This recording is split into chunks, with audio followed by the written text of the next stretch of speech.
गोवा के समुद्री किनारों का नाम सुनते ही ज्यादातर लोग चमकती रेत, नारियल के पेड़ और सुकून देने वाले माहौल की कल्पना करते हैं।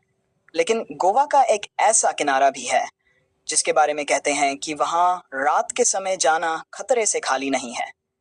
यह कहानी बिथल बीच की है, जो एक रहस्यमयी और भूतिया जगह के रूप में जाना जाता है। कहानी की शुरुआत कहते हैं कि कई साल पहले इस समुद्र तट पर मछुआरों का एक छोटा सा गांव हुआ करता था। गांव के लोग शांतिपूर्ण जीवन जीते थे। लेकिन एक दिन गांव में एक अजीब घटना घटी। एक ब्रिटिश जहाज समुद्र में तूफान के कारण डूब गया। जहाज में कई यात्री और सैनिक थे। जब लहरों ने डूबे हुए शवों को किनारे पर ला दिया तो गांव वालों ने उनका अंतिम संस्कार किया। लेकिन उन शवों में से एक की आत्मा शांत नहीं हो सकी। रहस्यमयी घटनाएं। लोग कहते हैं कि उस सैनिक की आत्मा आज भी बीच पर भटकती है।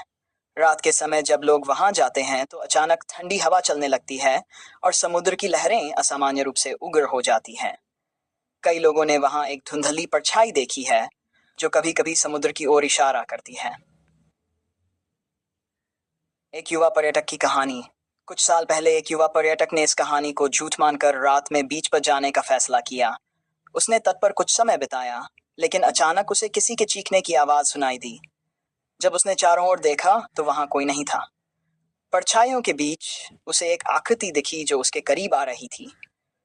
डर के मारे वह भागा और गांव के लोगों को बताया। गांव वालों ने उसे समझाया कि यह वही सैनिक है जो शांति पाने के लिए भटक रहा है। तब से वह पर्यटक इस जगह की कहानी हर किसी को सुनाता है और सलाह देता है कि रात में यहाँ न आएं। क्या यह सच है या अफवाह? आज भी इस बीच के बारे में कई कहानियां सुनने को मिलती हैं। कुछ लोग इसे महज अफवाह मानते हैं, जबकि कुछ का मानना है कि वहां वाकई कुछ अनसुलझा रहस्य है। आप इस कहानी पर विश्वास करते हैं या नहीं, यह तो आप पर निर्भर करता है।